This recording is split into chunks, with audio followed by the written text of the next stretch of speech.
आदर, आदाब, अभिनंदन, आभार। नमस्कार, मैं सोमनाथ मिश्र टॉक शो विद सोम में आप सभी का स्वागत करता हूं। जैसा कि टॉक शो विद सोम का पर्पस पता है, हम हर एक युवा को हेल्प करते हैं, सहायता करते हैं उनका करियर बनाने में, जॉब से रिलेटेड, चाहे वो किसी भी क्षेत्र के हों। इसी क्रम में हम हर एक क्षेत्र के एक्सपर्ट्स डिफरेंट डिफरेंट क्षेत्र से बुलाते हैं और यहाँ पे उनके अनुभवों को अपने दर्शकों के साथ साझा करते हैं। आज जो हमारी अतिथि हैं वो बहुत सारे ब्रांड्स के साथ काम कर चुकी हैं, जैसे Mitsubishi, portfolio suits, e commerce suits, wedding events, fashion shows. इसके अलावा इन्होंने fashion design council of India FTCI, international federation family development IFFD, IDP के साथ काम कर चुकी हैं। प्रेजेंट में मैडम जो पैनल है उसमें Marwah studios, Satya universities, country in hotels और विजिटिंग फैकल्टी हैं AFT, Asian academy of film and television. बहुत सारे मैगजीन्स में इनके बारे में बताया गया है, इनकी बातों को लिखा गया है। रेडियो स्टेशंस पे आके ये अपने अनुभव को साझा करते हैं, जिसमें जो व्यूअर्स हैं, जो लिसनर्स हैं, उनको ये मेकअप के टिप्स देते हैं। जैसे 107.4 एंड 98.3 पे बराबर आके मैडम अपना अनुभव साझा करती हैं। बहुत सारे miss India and Mrs India contestants में भाग ले चुकी हैं, लोगों को हेल्प की हैं एज ए मेकओवर आर्टिस्ट के रूप में। 2019 जो भारत को पहला क्राउन मिला था, मिस वर्ल्ड डेफ 2019, जो विदिशा बलियान जी थी, उनकी मेक ओवर आर्टिस्ट हमारी अतिथि रह चुकी हैं। तो ज्यादा समय ना लेते हुए आइए स्वागत करते हैं सोनिया मैडम का। सोनिया जी, स्वागत है आपका टॉक शो विद सोम में। Thank you so much sir. कैसे हैं आप? मैं अच्छा हूँ मैडम। तो आप बताएं कैसा लग रहा है जब पहला अवार्ड और आपने तैयार किया, तो एक अलग तरह की खुशी मिली होगी आपको। हाँ, खुशी तो बहुत ही अलग थी, बहुत ही डिफरेंट जिसे कह सकते हैं, बहुत ही अलग एक्सपीरियंस रहा मेरा। मेरा जो एक्सपीरियंस था डेफ कैटेगरी में पहला था, और इवन यहाँ तक हमारे इंडिया के अंदर भी पहला क्राउन आया है। और वहाँ मैंने विदिशा से बहुत कुछ सीखा। और मेरे साथ जो मेरे जिन्होंने मुझे बहुत प्यार दिया, वो हमारी खेल रत्न है मिसेस दीपा मलिक। उनसे मुझे बहुत प्यार मिला। जो जिनसे मुझे पता लगा कि डेफ कैटेगरी जैसी भी कोई कैटेगरी है मिस वर्ल्ड के लिए। क्योंकि इससे पहले तक जैसे आम लोगों को पता होता है कि हाँ मिस वर्ल्ड है, कुछ है, लेकिन डेफ कैटेगरी में मुझे भी नहीं कुछ आइडिया था। तो उनसे पता लगा, उन्होंने बहुत सपोर्ट किया। कभी नहीं लगता था कि मैं किसी स्पेशल जो कैटेगरी है, जैसे हम लोग देख के सोचते हैं, तरस खाते हैं, कुछ करते हैं कि हाँ हमें लगता है कि ये लोग बहुत वो है, मतलब समझ नहीं पाएंगे, हम इनको हीन भावना से देखते हैं। पर जो ऐसा कुछ नहीं सहानुभूति था, की उन्होंने नज़र से हम बहुत। देखते हैं, हम किसी को सहानुभूति की नज़र से हाँ, देखते हैं, तो वो बिल्कुल। तो उस वक्त मुझे अब जिसे कहते हैं ना, पूरी की पूरी हमदर्दी ना अपने आप से हुई, क्योंकि मुझे कुछ भी नहीं पता था इसके बारे में। और इस जर्नी में मिसेस दीपा मलिक का बहुत हाथ रहा। हुँ, हुँ। मेरे मिस्टर संदीप मारवा तो थे ही, वो तो है ही सबके लिए, सब उनको जानते हैं। जो दीपा जी हैं, उन्होंने इस चीज के लिए हमें चुना। मेरा जिसे कहते हैं, उन्होंने बहुत साहस बढ़ाया। विदिशा बहुत ही वो थी, उस विदिशा की हेल्प से और मिसेस दीपा मलिक की हेल्प से मैं सीख पाई कि विदिशा क्या बोलती हैं, क्या समझती हैं। क्योंकि उनकी 70% जो था कान से, वो नहीं सुन सकती थी, वो लिप रीड करती हैं। और बहुत ही ब्रिलियंट है वो, ओह! बहुत ही। सुपर। अगर आप सामने उनसे बात करेंगे, आप वो फट से, आप मतलब, हम जो नॉर्मल लोग होते हैं ना, हुँ, जो हुँ। जो होते हैं, हमें लगता है कि हम नॉर्मल है, कि हम अपने आप को बहुत समझते हैं। उनसे ज्यादा ये लोग से बात करने के बाद कितना जज्बा है। आप दीपा मलिक जी से भी मिलिए, उनमें कितना जज्बा है। व्हील चेयर में है वो, she is on wheel chair, और शी इज अ पैरालंपियन। उन्होंने ये जब अवार्ड लिए, खेल रत्न हुई, और जो जज्बा उनके अंदर था, वही जज्बा कुछ कर दिखाने का, कुछ आगे बढ़ने का, वही जज्बा मुझ में उन्होंने आगे, जैसे कहते हैं ना, मैं बहुत खुशकिस्मत समझती हूँ अपने आप को कि ये उन्होंने मुझे दिया कि हाँ मैं इसको आगे लेके जा सकती हूँ, तो विदिशा के साथ आगे बढ़े। सुपर। तो विदिशा भी सीखती चली गई, करती चली गई।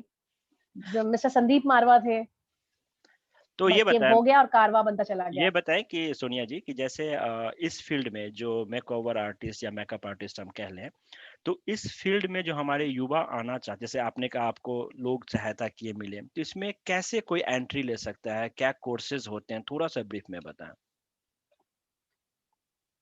देखिए, मेकअप कोर्सेज जो है वो बहुत सी इंस्टीट्यूट चला रहे हैं आज की डेट में। बहुत सारे इंस्टीट्यूट्स हैं चलाने के लिए। एक जज्बा जरूर होना चाहिए कि यस, सुंदर लगने का और किसी को हेल्प करने का कि वो अपनी सुंदरता उभार सके। जब तक आप किसी के अंदर सुंदरता नहीं देख सकते ना, या अपने अंदर आपके भीतरी सुंदरता नहीं है, तो आप इस चीज को नहीं आप कर सकते। भीतरी सुंदरता तो अंदर से ही होती है। जी। देख के वो आपको कलर अट्रैक्ट करने चाहिए, देख के आपको लगना चाहिए कि हाँ, ये तो मतलब हर किसी को अच्छा लगने का शौक है। हर किसी को, हर कोई चाहता है कि मैं करूं। हम लोग ना लड़कों को भी ऐसे कहते हैं, अरे उसने मेकअप लगा लिया तो खराब है। लेकिन हर कोई हीरो बनना चाहता है, और हीरो लगने के लिए भी मेकअप लगाना पड़ता है। हम्म। तो इसके लिए एक अंदर से, जो जिसे कहते हैं ना, बचपन से फीलिंग होना बहुत जरूरी है। ओके। फिर दूसरा तो ये आर्ट है ही। तो आर्ट सीखने के लिए आपको मेहनत तो करनी पड़ेगी। ये सोचें कि आप मेहनत नहीं करेंगे, वो को प्यार से ब्रश को भी प्यार देना पड़ेगा। और जो सामने, जो अगर आप किसी को देखें कि पेंटिंग करते हुए, तो वहां का जो कैनवस है ना, वो हिलता नहीं है। कैनवस हिलता नहीं है, लेकिन जो जब आप किसी के ऊपर मेकअप करते हैं ना, वो कैनवस हिल रहा होता है, बोल रहा होता है, आपसे बात कर रहा होता है। तो वो ब्रश की जो फाइन ग्रिप और जो स्टैंड बना के उसको मेकअप करने की जो कला है ना, वो सीखनी पड़ेगी। तो उसके बीच की जो ट्यूनिंग है, उसके ऊपर पकड़ रखने के लिए धीरज होना बहुत जरूरी है। तो उस धीरज के साथ अगर आपके अंदर से लगन भी है, और आप सच में चाहते हैं कि आप कुछ कर दिखाएं, तो इन तीनों का तालमेल बनाना बहुत जरूरी बहुत सही। तो इसके जो कोर्सेज आपने बताया कि बहुत सारे कोर्सेज हैं, तो मिनिमम एकेडमिक क्वालिफिकेशन क्या होना चाहिए इस कोर्स को करने के लिए? है। देखिए, 18 से ऊपर आप कर सकते हैं। आजकल तो हर जगह पे सैलून्स और पार्लर्स खुले हुए हैं, वो लोग सिखाते हैं इसको। बट उससे आप एक सर्टेन लेवल तक ही आप अर्न कर सकते हैं, जैसे कमा सकते हैं, उसका सर्टेन लेवल है। एक नॉर्मल जो आप छोटे छोटे पार्लर्स में भी अगर आप करो, तो 5-7 हजार से लेके 10-12 हजार तक की उसमें आप करते हैं, तनख्वाह ले सकते हैं, और इंसेंटिव्स होते हैं। पर अगर आप सही में एक अच्छा मेकअप आर्टिस्ट बनना चाहते हैं और एक लगन के रूप में आप करना चाहते हैं, तो ये बहुत ही बड़ा वास्ट फील्ड है। इसमें भी बहुत से सेगमेंट्स है। जैसे एक डॉक्टर का प्रोफेशन है, हम्म। आपको एमबीबीएस करना तो जरूरी है। बिल्कुल। तो ऐसे इसके लिए बेसिक करना बहुत जरूरी है। फिर एमबीबीएस करने के बाद आप अपनी फील्ड सिलेक्ट करते हैं। इसमें भी बहुत सारी फील्ड्स है, लाइक प्रोस्थेटिक है। प्रोस्थेटिक से आप समझ सकते हैं कि जैसे फिल्म प्रोस्थेटिक्स है, जिसमें खून बनाना है, कट्स बनाना है, निशान बनाना है, या फिर कैरेक्टर मेकअप है। जैसे फिल्म फिल्म लाइन में कैरेक्टर मेकअप होता है, मतलब बूढ़ा दिखाना, बॉल्ड दिखाना, मतलब गंजा दिखाना। और भी तरह तरह के जैसे ब्राइडल है। ब्राइडल में भी डिफरेंट वेराइटीज है। जैसे नाक लगा के, नाक बना के आप स्केच, मतलब वैक्स होती है एक तरह से, प्रोस्थेटिक गम्स को यूज करके आप बना सकते हैं, डिफरेंट दिखाने के लिए। जैसे पाका मेकअप है, वो प्रोस्थेटिक में चला जाता है। और जो हमारी शुरुआत हुई थी इंडिया में प्रोस्थेटिक की, वो हुई थी मधुबाला की जो मूवी आई थी, जिसमें मधुबाला जी थी, मुगले आजम, जिसमें वो बुत बनी थी, शायद हम्म। आपको याद होगा। हम्म। जिसमें जिसमें वो बुत बनती हैं, और जिसकी वजह से वो बीमार हो गई थी, उनको प्लास्टर ऑफ पेरिस में रहना पड़ा था, जिसकी वजह से उनको टीबी हो गया था। ओ। घंटों घंटों वो प्लास्टर ऑफ पेरिस में भीगी रहती थी। जब वो प्लास्टर ऑफ पेरिस सूखता था, मतलब कितनी पुरानी बात कर रही हूँ। हाँ हाँ अब तब हाँ। से मेकअप प्रोस्थेटिक्स हम लोग हैं उसमें। उसमें जब वो सूखता था, वो क्ले सूखती थी, तब वो शॉट मिलता था। और ओके। उसको कई महीने लग गए थे, क्योंकि कभी वो प्रोस्थेटिक बन के यूं हो जाती थी तो क्रैक हो जाता था, कभी यूं हो जाती थी, वो सूखने के बाद वो क्रैक हो जाता था। तो बहुत ही टाइम लगा उसके ऊपर। और प्रोस्थेटिक और भी पुराना जाओ तो स्टार ट्रैक है मूवी, जिसमें मिस्टर स्पॉक वैक्स लगा के अपनी वो करते थे, मतलब बहुत ही पुराना है। आप प्रोस्थेटिक की लाइन ले सकते हैं। दूसरा बॉडी पेंटिंग में ले सकते हैं, जैसे बॉडी पेंटिंग भी है, उसकी शुरुआत भी मुझे लगता है इंडिया के अंदर पूजा भट्ट जी लाई थी, ओके। उन्होंने बॉडी पेंट कराई थी। और ममता कुलकर्णी ने भी कराई थी, जो लाइक कॉलर स्टाइल उन्होंने पहना था, तो पेंट कराया था। बॉडी पेंटिंग की लाइन को भी आप चुन सकते हैं, उसके लिए भी आपकी बहुत अच्छी आपको डिफाइन करना आना चाहिए कलर्स के साथ, और खेलना आना चाहिए। एक लाइन आप ये भी चुन सकते हैं। फिर ब्राइडल लाइन है इसमें, आप ब्राइडल्स में जा सकते हैं। चौथा, इसमें आप शूट्स में जा सकते हैं, जैसे जितना कमर्शियल शूट्स होते हैं, जैसे जो टीवी के ऊपर जो आते हैं, आप फिल्म लाइन में जा सकते हैं। फिर आप फैशन शोज में पीछे जिसे कहते हैं कि पीछे रह के पर्दे के, जब उस पूरी टीम को आप हैंडल कर सकते हैं। ये तो आप सॉन्ग्स के लिए आप कर सकते हैं। तो आप कुछ भी अपने जिसे कहते हैं ना इच्छा मुताबिक, अपने कि आप क्या किस तरफ जाना चाहते हैं, आप उस तरह से इसको चुन भी सकते हैं एज अ करियर। मैंने अपने आप को सब तरफ ही रखा है। मेरी touch wood, I am so lucky, मैं भगवान को जिसे कहते हैं ना, मैं शुक्रगुजार हूँ, फॉर्चुनेट हूँ मैं।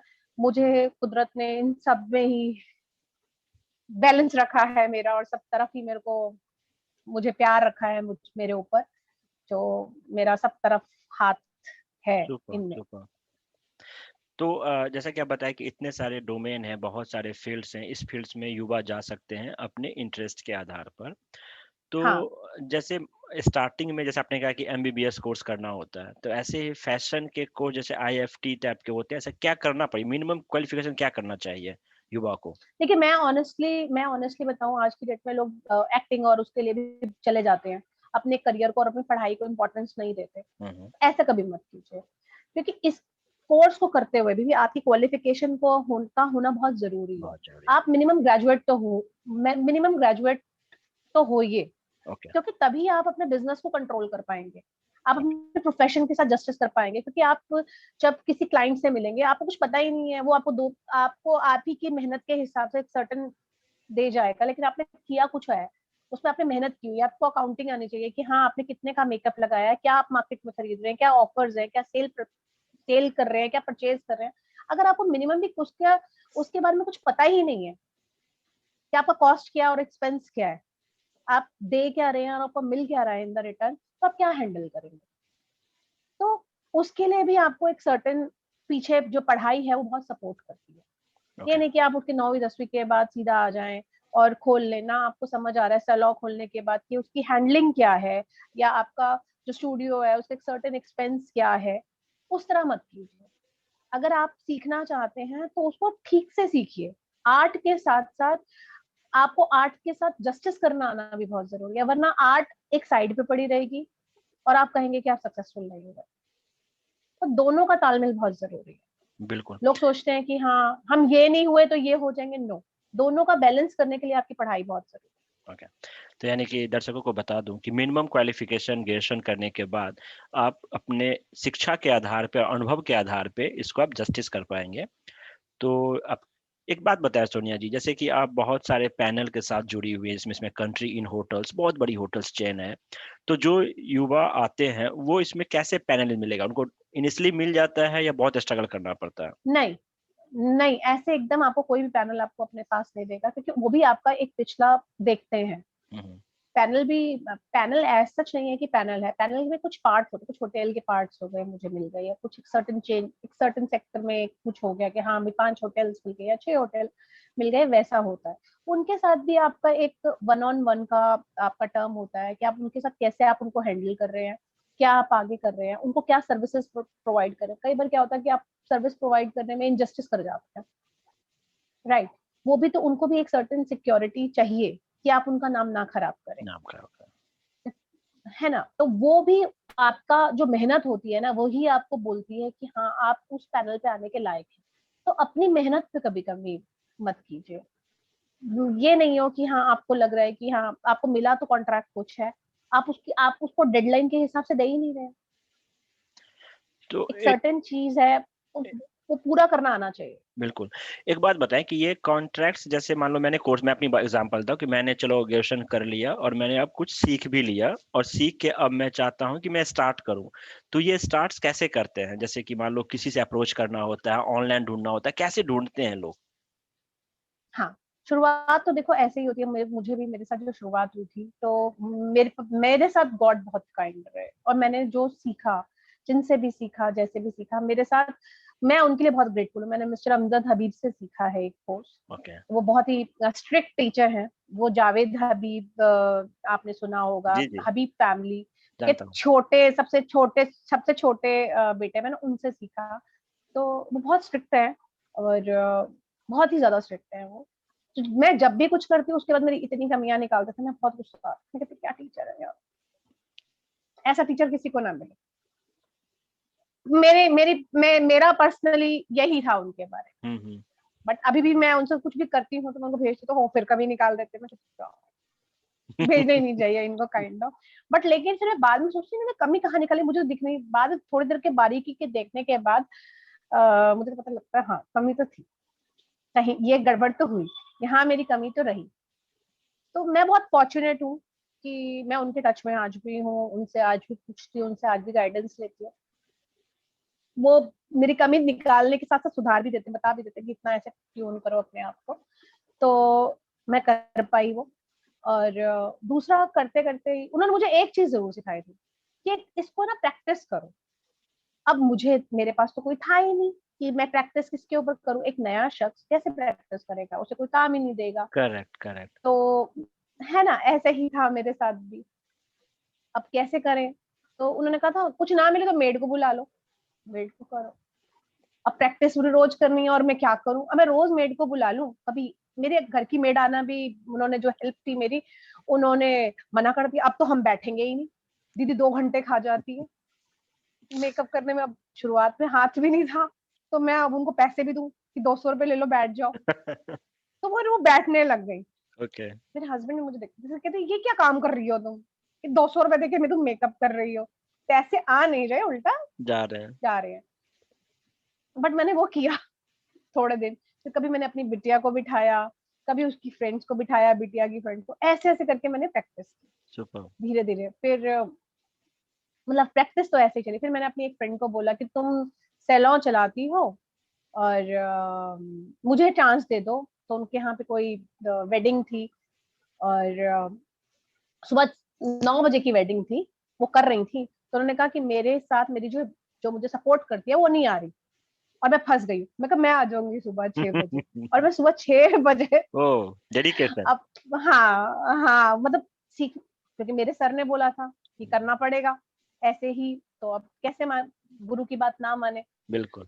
तो मैंने उनको बोला कि मैं ऐसे ऐसे आ जाऊंगी, ठीक है। तो मैं चली गई। अब सुबह सुबह 40 किलोमीटर गाड़ी चला के, ओह! मैं गाड़ी पे ही गई थी, 40 किलोमीटर गाड़ी चला के पहुंची और वहां पे मेकअप कर रही थी। और बस वहां मेकअप करके आई। उन्होंने मुझे 500 रुपए दिए, मेरी ही फ्रेंड ने मुझे 500 रुपए दिए। मैं तब थोड़ी सी हिम्मत आई कि हाँ इस बार अच्छा हुआ कि 500 रुपए हाँ, लग गए। बट फिर वापस आई कुछ आपको ऑनेस्टली अपना एक्सपीरियंस बता रही हूँ। तो वहां पे एक बच्ची आई हुई थी छोटी, उसने बोल दिया कि मुझे ये वाली दीदी से मेकअप कराना है, काइंड मी, हुँ, हुँ। और इनसे नहीं कराना। तो मेरी फ्रेंड को थोड़ा बुरा लग गया और वो मुझे डांटने लगी, तुम मेरा क्लाइंट काट रही हो, ये काट रही हो, वो काट रही हो। और मैं ड्राइव कर रही थी उस टाइम पे। मैंने कहा बस करो यार, मेरे से गलती होगी, आगे से नहीं आऊंगी। और हुँ। उतने में मेरी गाड़ी ठुक गई और बस के अंदर जाके। ओहो! और मेरे हस्बैंड कह रहे कौन सा बिजनेस कर रहे हो कि या कौन सा तुम काम कर रहे हो कि गाड़ी ठोक रहे हो, और 500 रुपए के चक्कर में तुम यहाँ पे 10,000 रुपए का कुंडा करके बैठ गई हो। काइंड ऑफ इस तरह के भी एक्सपीरियंस रहे हैं मेरे। वो हुँ। भी आज पार्ट है मेरी जर्नी का, बट नहीं, नहीं, बहुत बहुत हसीन पार्ट है। बहुत सही है मतलब ये हाँ, इसमें क्या है कि आपका जो मैंने देखा ना जैसे कि डेडिकेशन था कि 9 बजे बुला रहे हैं, आप 6 बजे जा रहे हो, इतना दूर जा रहे हो, पैसे का इंपॉर्टेंस नहीं दे रहे हो। 9 बजे कौन कर, हाँ पैसे को नहीं था, दिल को था कि हाँ मुझे करना है तो यही चीज़ है जो युवा को है कोर्स करने के बाद, सीखने के बाद आपको पहले लर्निंग चाहिए। तो इसके लिए आप लर्निंग के साथ साथ आप, फिर कुछ फैशन शोज भी हुए एक दो। ओके। तो हाँ, ये भी हुआ कि मुझे पता लगा कोई फैशन शो हो रहा है और आमिर जाकिर जी का फैशन शो था। हम्म, उनको मैंने अप्रोच किया, जानते होंगे आप। उनको मैंने अप्रोच किया और मैंने कहा कि मैं करूँ, मैं ट्राई करूँ।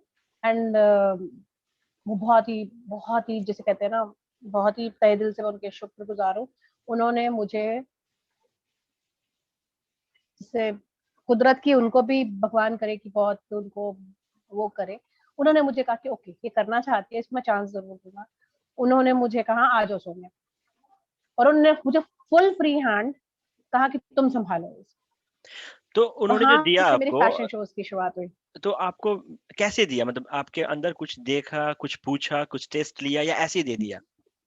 नहीं, जो मैं करके आई थी अपनी फ्रेंड के यहाँ पे, हाँ कहते हाँ, ना सब कुछ लिंक्ड है। एक बिल्कुल कुदरत ने आपके लिए हर चीज ना लिंक की प्लान हुई कर होती है। रखा है, तो करेक्ट। जो मैं, हाँ, तो जो मैं अपनी फ्रेंड के यहाँ करके आई थी, हाँ हाँ जिसमें गाड़ी का हाँ एक्सीडेंट हाँ हुआ था हाँ। मेरा, वो भी हुआ था।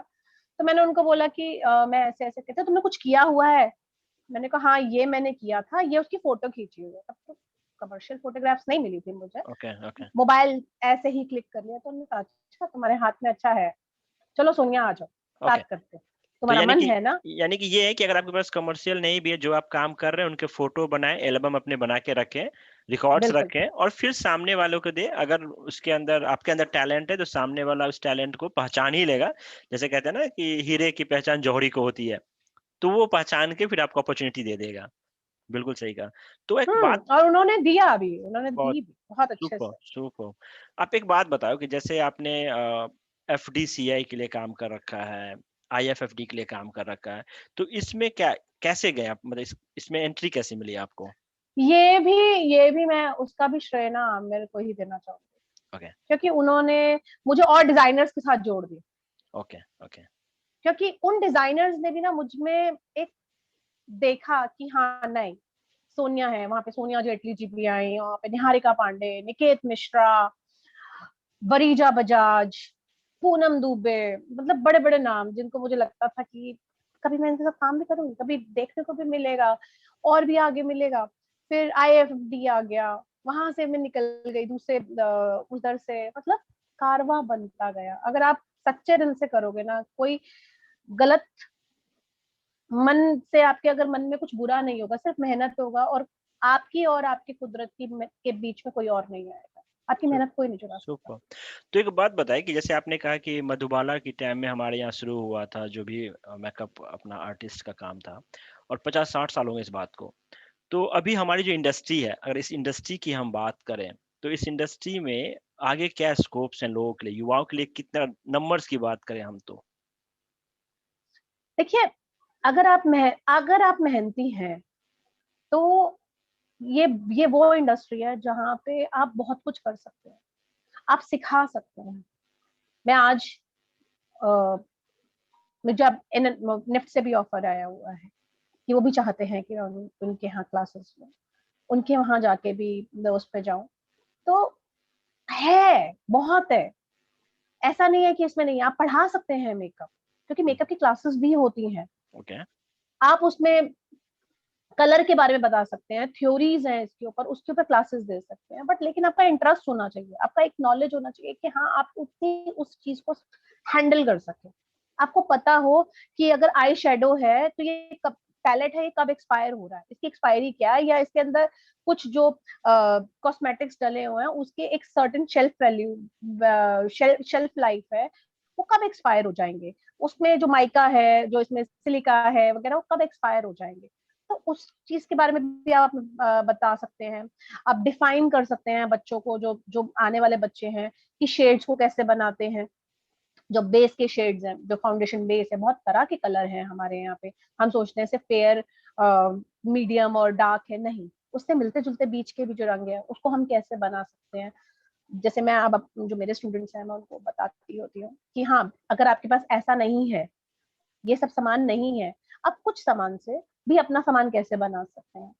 ये नहीं है तो आप इसमें से कैसे आप अपने आप को फंसे ना कभी। तो कई बार होता है कि रात को आप प्रोस्थेटिक्स जा रहे हैं शूट पे और आपको ब्लड ही नहीं मिला, ब्लड लेने के लिए आपको 50 किलोमीटर जाना पड़ रहा है। तो आप घर में कैसे ब्लड बना सकते हैं, वैक्स कैसे बना सकते हैं, जो प्रोस्थेटिक वैक्स है, ये कैसे बनेगी। बहुत कुछ है इसके अंदर अगर इसको सीखना चाहे। कुछ तो लोग बोलते हैं जैसे अगर आम भाषा में कि तैयार होके ये रामलीला का रावण जैसे लग रहे हो या फलाना लग रहे हो।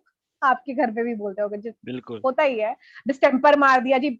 मेरे को भी बोलते हैं यार तुम क्यों इतने पैसे लेती हो, सिर्फ 5 मिनट तो लगते हैं डिस्टेम्पर मारने में। अगर देखा जाए तो डिस्टेम्पर मारने का काम नहीं है, ये बहुत बड़ी आर्ट है।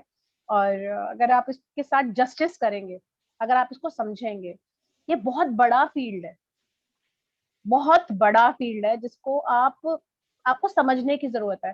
क्योंकि जो हमारा, अगर देखा जाए, मैं जहाँ से देखती हूँ, मेरे एक दोस्त हैं जो जो अभी 4 महीने पहले एक्सपायर हुए। मैं उनसे जब बात करती हूँ, फिल्म इंडस्ट्री से ही थे, अभी एक्सपायर हुए। हम लोग बात तो, मैं उनके कभी घर गए, कभी हम बैठे चाय पे, तो हम बात करते थे। तो बात करते करते हम बहुत कुछ पीछे चले जाते, जैसे मधुबाला का एग्जाम्पल था, वो मुझे वहां से आया, उनसे सीखा, मैंने देखा।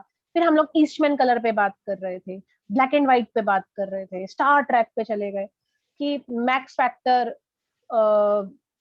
एक कंपनी है, मैक्स फैक्टर एक कंपनी है। ओके। जब स्टार ट्रैक और मैक्स, जब स्टार ट्रैक मूवी आपने सुना होगा, पुरानी, बहुत पुरानी आई थी, तो ये दो दो फ्रेंड्स होते थे। इन्होंने जो थे स्टार ट्रैक के, एक तो जो पूरे के पूरे जो डायरेक्टर थे और उसके वो थे, तो ये उसके, और एक मैक्स फैक्टर के जो कंपनी के ओनर है। Max factor is a brand of like cosmetics, जैसे मैक का एक ब्रांड है, उसके ओनर, ये दो मित्र होते थे। ये विग बनाने से काम करते थे। विग, विग समझते हैं, विग, वेग जो बनता बालों है। की विग। बिल्कुल। हाँ, तो उस टाइम पे ब्लैक एंड व्हाइट का जमाना था। अब ये जब मूवी बनाते थे, तो मूवी बनाते बनाते इनको लगता था कि भाई मूवी बना रहे हैं हम लोग, और हम बनाते हैं तो दिखता कुछ है, सिर्फ व्हाइट व्हाइट गोले आते हैं, व्हाइट व्हाइट फेस आता है, कुछ रंग नहीं, कोई कुछ नहीं, कोई आईब्रोज नहीं, कोई कुछ नहीं। तो वहां पे उन्होंने ना ब्लैक कलर के वो जो बाल काट के विग के चिपकाना शुरू कर दिया। ओके। फिर वहां से वो इतने पॉपुलर हुए, आई लैशेज इन्होंने लगानी, नकली नकली लगाने लगे, ताकि वहां पता लगने लगे कि यहाँ पे आंखें हैं, काइंड ऑफ ओके। पलके ओके। हैं, ये पलके हैं। तो ये वहां से इन्होंने घुमाया उस चीज को, वो जो बिग, और वो क्वीन विक्टोरिया तक पहुंची। वो वो क्वीन विक्टोरिया तक पहुंची, उन्होंने उनसे मिस्टर मैक्स फैक्टर और इनसे विग लेना शुरू किया और आई लैशेज लेने शुरू की। तो आई लैशेज का ट्रेंड हमारे यहाँ ब्लैक एंड व्हाइट इंडस्ट्री में आया। ओके। वहां से हम लोग आई लैशेज पे पहुंचे, वहां से हम विग्स पे पहुंचे।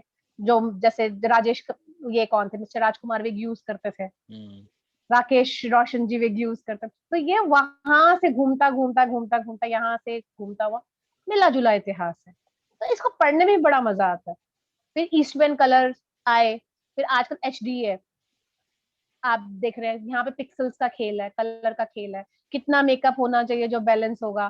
टीवी पे आप देखते हैं कि शादियों का मेकअप अलग होता है, जब देख रहे होते हैं टीवी पे कुछ अलग लग रहा होता है, स्क्रीन पे कुछ अलग है, मोबाइल पे कुछ अलग है, इसके रिजोल्यूशन फर्क है सबका। तो ये सबको भी आपको जस्टिस करना पड़ेगा, करेक्ट, करेक्ट। इसके साथ भी आपको तो यानी कि अगर एक चीज देखा नाता जाए, बनाना पड़ेगा। तो लर्निंग इसमें कंटिन्यूअस लर्निंग है। अगर हम बात करें तो लर्निंग जी। कंटिन्यूअस लर्निंग है, राइट? तो जिस जिस उसके लिए आपका इंटरेस्ट होना जरूरी है, इंटरेस्ट क्योंकि होना आपका जरूरी है, इंटरेस्ट है तो ही तो भी तो आप लर्न पढ़ेंगे करोगे। आप, वरना करेक्ट, करेक्ट। तो इसकी हाँ। क्या बुक्स आती हैं, कैसे होते हैं? जैसे मान लो एक कोर्स कर लिया, आ गया, फिर कैसे कुछ सर्टिफिकेशंस होते हैं या बुक्स आते हैं?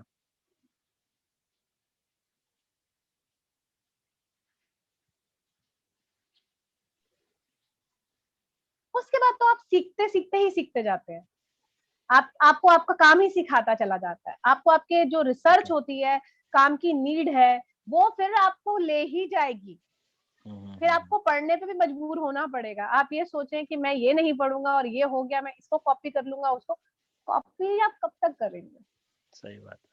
कॉपी आप कब तक कर लेंगे? नहीं, तो मैं वही पढ़ जानना रहे चाह रहा था कि भी आपके पास जो सही हम वाले होने चाहिए ना। पढ़ना चाहते हैं, तो वो क्या उसकी बुक्स आती हैं या कैसे पढ़ेंगे? जैसे मान लो कि क्या हाँ, होता है वो? बहुत से इंस्टीट्यूट्स आपको कोर्स मटेरियल देते हैं, ओके। बहुत से इंस्टीट्यूट आपको कोर्स मटेरियल नहीं देते। तो अभी मुझे एक तो जो कॉलेजेस हैं उन्होंने मुझसे बोला है कि इसका सिलेबस थोड़ा सा जरा बना के थोड़ा हेल्प करो, हम्म। बैठो जरा आओ, तो कुछ कुछ कुछ इसके बारे में बात करो। तो बस वही चल रहा है कि हाँ, कुछ बनाया जाए ऐसा कि सिलेबस में बच्चों को आगे जाके हेल्प मिले। तो अभी अभी जो बच्चे जैसे मान लीजिए जो आपके थ्रू है उनको तो मिल जाएगा, जो हम हमारे दर्शक देख रहे हैं और वो करना हाँ, चाहते मैं हैं। मेरे मेरे हाँ, उनको उनको देखिए सही को क्या, क्योंकि आज की डेट में जितना भी देखती हूँ, जितने भी मेकअप आर्टिस्ट हैं वो ब्राइडल और प्री ब्राइडल तक रहते हैं अच्छा। Maximum. Party makeup, day makeup, night makeup, 4 makeup से ऊपर नहीं चलते। बाकी वो ये सब आईब्रोज वाइब्रोज पे करते हैं, इस पे बाकी उसके आगे वो नहीं जाते।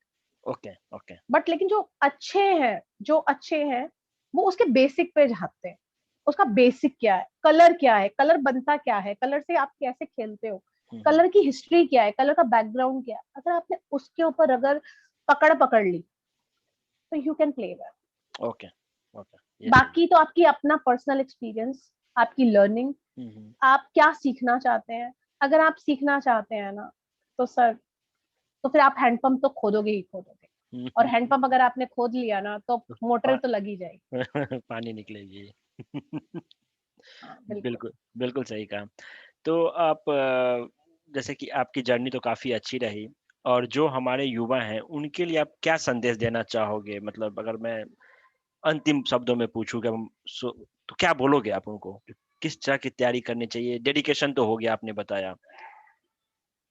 डेडिकेशन है, लर्निंग, अगर आपके अंदर लर्निंग का जज्बा नहीं है ना, आपने सिर्फ एक दूसरे को देख के कर लिया, वो मेकअप आर्टिस्ट, ओह वो तो बहुत अच्छा है, वो तो बहुत ग्लैमरस है, वो तो ये है, सिर्फ उसके ग्लैम, क्योंकि मेकअप आर्टिस्ट को देखने के बाद क्या पता लगता है जनरल, उन्होंने मेकअप किया हुआ, that person is looking good, ये वो। लेकिन कई बार मेकअप आर्टिस्ट को तैयार करने के लिए भी उनके पीछे टीम टीम उनको हेल्प होती कर रही है। होती है तैयार बिल्कुल, होने में, बिल्कुल। है ना। अगर मैं भी अगर आज मैं तैयार हो रही हूँ तो मेरी हो सकता है बाल मेरी कोई जूनियर और कोई बना रही, करेक्ट, कोई और कर रहा हो, करेक्ट। है ना, हुँ, मेकअप कोई और कर रहा हो, कोई कुछ कर, तो एक वो है, लेकिन आप क्या सीखना चाहते हो, उसको ग्लैमर, सिर्फ ग्लैमर पे मत जाओ, जो उनके अंदर है वो सीखने की कोशिश करो, कि ऐसा क्या है, वो ऐसा क्या पढ़ते हैं, ऐसा कुछ तो उनके अंदर खास है कि वो यहाँ तक आए हैं, जो किया है, क्या उन्होंने बिजनेस डेवलप अच्छे से किया है, क्या उनका सीखा हुआ क्या है, उन्होंने वो क्या पढ़ा है जो वो यहाँ तक गए हैं। सिर्फ ऊपरी तह तक मत रहो, रिसर्च करो अंदर से उस इंसान के, उस शख्स की, कि उसके पीछे की मेहनत क्या है, क्या आप उस मेहनत को करने को तैयार हो। मैं इस इंडस्ट्री में बहुत पैसा है, बहुत पैसा है। आपकी डेडिकेशन आपको बताएगी कि आप उसको क्या करना चाहते हो, क्या उसको सीखना चाहते हो। जितना आगे आप उसको सीखोगे, जितना और आगे उसके साथ जस्टिस करोगे, उतना आप सक्सेसफुल हो। ओके। उस लर्निंग के पीछे जरूर जाओ। मेरे को अगर पूछा जाए कि फलाना जो शख्स है, जैसे मैं बहुत से लोगों से इंस्पायर हूँ, जैसे मैं, मिस्टर संदीप मारवा हैं, मैं उनसे बहुत इंस्पायर हूँ। आप अगर उनको देखते हैं तो, जब मुझे याद है कि मैंने उनको एक बार देखा था, एक शो था, तब तक मैं ऐसा मेकअप आर्टिस्ट नहीं बनी थी, तो मैंने मिस्टर मारवा को देखा, वो अपनी गाड़ी में से उतरे, मर्सिडीज में से उतरा, बहुत से लोगों ने खट खट खट खट खट खट करके उनको पिक्चर्स खींचने के लिए चले गए। मैं देख रही थी कौन है ये शख्स, इतना इन पे नूर, और इतना इनको लोग घेर के खड़े हैं। लेकिन जब भी मैं आज उनसे बात करती हूँ, जब कभी मेरे को, मैं फॉर्चुनेट होती हूँ, मैं उनसे मिलने जाती हूँ, या कभी, या दीपा मलिक जी से उनसे मिलने जाती हूँ, या कभी, मतलब लगता है कि ये वो शख्सियत है जिन्होंने मेहनत की हुई है, ये वो लोग हैं जिन्होंने एक्चुअल मेहनत की हुई है। जब वो बात करते हैं तो उनकी मेहनत बोलती है। ऐसा नहीं है, कोई भी खुदा नहीं बनता एक दिन में। इबादत, कभी उसने सजदे में हाथ उठाया होगा और कभी दिल से किसी को मदद की होगी, तभी वो नूरानी नूर आया होगा। मैं पर्सनल ये मानती हूँ, मेहनत के बिना तो कोई कुछ नहीं है। वो जब बात करते हैं, वो आपका एक्सपीरियंस बोलता है कि आप क्या हैं, कि किस तरह से आप उठकर आए हैं। वो, मेरे ख्याल से वो चीज सिर्फ मेकअप से नहीं आती, वो मेहनत तो आनी ही चाहिए, वो मेहनत तो आपके अंदर से बोलनी चाहिए, वो लगन तो आपके अंदर से बोलनी चाहिए। तो सुपर, वो सुपर। जस्टिस अगर आप चाहते हैं कि आपको लगता है कि वो सीखना है, तो लगन की मिट्टी से ही अपने आप को आपको रचना होगा। लगन तो लगानी पड़ेगी, अंदर से मेहनत तो डालने का सोचना ही पड़ेगा कि मैं अगर इस करियर में जाऊंगा तो पहले दिन से सब कुछ ये ग्लैमरस नहीं, ये ग्लैमर है, ग्लैमरस इंडस्ट्री है, सब कुछ है, लेकिन लेकिन एक मैंने कहीं पढ़ा था कि 1 मिनट के सीन के लिए 8 घंटे की मेहनत चाहिए। एक एक अगर आप भी सर कर रहे हैं तो उसके पीछे एक मेहनत है, बिल्कुल बिना बिना उसके नहीं होगा ये। वो जो सीन है या जो वेडिंग है या कुछ भी होता है, वो 1 मिनट का, 1 घंटे का, एक दिन का होता है। मेहनत बहुत पुरानी होती है, ऐसे कुछ नहीं मिलता। तो मेहनत के लिए तो उनको मेहनत का सोच के ही आना होगा कि अगर वो मेहनत के लिए तैयार है तो इसमें बहुत पैसा पानी है, बहुत पैसा है, बहुत। और वो आप लेके जाएंगे, वो कहीं नहीं जाएगा। आप यहाँ डोलेंगे, आपको वहां मिलेगा। ये वो चीज है। बहुत ही सही कहा आपने हमारे युवाओं के लिए। मुझे पता है कि आपने अपने कीमती समय में से और बहुत मुश्किल से समय दिया, जिसके लिए मैं बहुत बहुत आपका धन्यवाद देता हूँ। मेरे कहने पे आप अरे हमारे सर, टॉक शो में आए तो मैं आपकी बहुत बहुत आभारी हूँ, और मैं शुक्र करती हूँ उस भगवान का जिसने मुझे आपसे मिलवाया, और मैं कुछ काम आ पाऊँ, बच्चों को कुछ सही गाइडेंस दे पाऊँ आने वाले बच्चों को। और मैं सच्चे दिल से, तहे दिल से उस परमात्मा से, जिसे कहते हैं ना, मैं सच में प्रेयर करना चाहूंगी, प्रार्थना करना चाहूंगी कि जो देखे आपका शो, जो जो भी लाइन वो चुने, जो भी वो आगे बढ़े, उनको उसमें हमेशा सफलता मिले। वो हमेशा हर बुलंदी पर पहुंचे, हर हर ऊंचाई को छुए, और हमेशा नेक बने, नेक रास्ता चुने, मेहनत से करे, चाहे वो कोई भी फील्ड चुने चुने। बिल्कुल बिल्कुल मेहनत और सच्चाई और आपकी लगन का कोई और वो नहीं है, उसका सिर्फ फल आपको अच्छा ही मिलता है, और बिल्कुल भगवान सही करे कहा। वो सबको मिले अच्छा फल। बिल्कुल, मेहनत और ईमानदारी से किया हुआ काम का सफलता मिलना ही है। बिल्कुल सही कहा आपने। तो इसी के साथ मैं धन्यवाद करता हूँ आपका। धन्यवाद सोनिया जी। अरे, थैंक यू सो मच, बहुत बहुत थैंक यू जी।